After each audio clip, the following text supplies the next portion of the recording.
सलाम दोस्तों, the story book में खुशामदीद। आज हम बात करेंगे नेटफ्लिक्स की नई जापानी series the last samurai standing के तीसरे एपिसोड की, जिसका टाइटल है फेट यानी किस्मत। पिछले एपिसोड्स में हमने देखा कि 1878 के मेजी दौर में जब समुराइयों का दौर ख़त्म हो चुका था, गुर्बत, कालेरा और नई हुकूमत की वजह से 292 साबिक समुराई एक खौफनाक गेम कोडुको में शामिल हुए, जहां एक दूसरे को मारकर पॉइंट्स जमा करने होंगे, चेक पॉइंट से गुजरना होगा और आखिरी बचने वाला बहुत बड़ा इनाम जीतेगा। हमारा हीरो शुजीरो सागा, जो अपनी बीवी और बेटी को कालीरा से बचाने के लिए ये गेम खेल रहा है, अब तक जिंदा बचा हुआ है। लेकिन अब किस्मत उसे एक ऐसा चेहरा दिखाने वाली है जो उसकी पुरानी जिंदगी को खोल देगा। एपिसोड शुरू होता है क्यूहाची रियो स्कूल की खौफनाक हकीकत से, जो तलवारबाजी की असल जगह कहलाती थी। लेकिन यहाँ क्लासरूम नहीं, कब्रिस्तान था।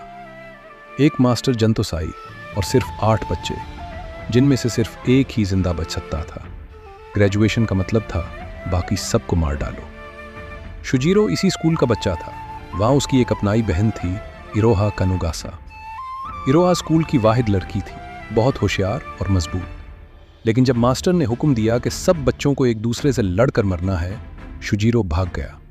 वो ना तो लड़ा न मारा, उसने स्कूल छोड़ दिया। उस भागने की वजह से इरोहा को जिंदगी भर भागते रहना पड़ा। जंतोसाई, वो पागल मास्टर, अब भी जिंदा है और स्कूल के राज छुपाने के लिए बाकी सबको मारना चाहता है। इरोहा शुजीरो से नफरत करती है क्योंकि उसके भागने से उसकी जिंदगी बर्बाद हो गई। अब मौजूदा वक्त में शुजीरो और उसकी नई साथी फुताबा जंगल में सफर कर रहे हैं।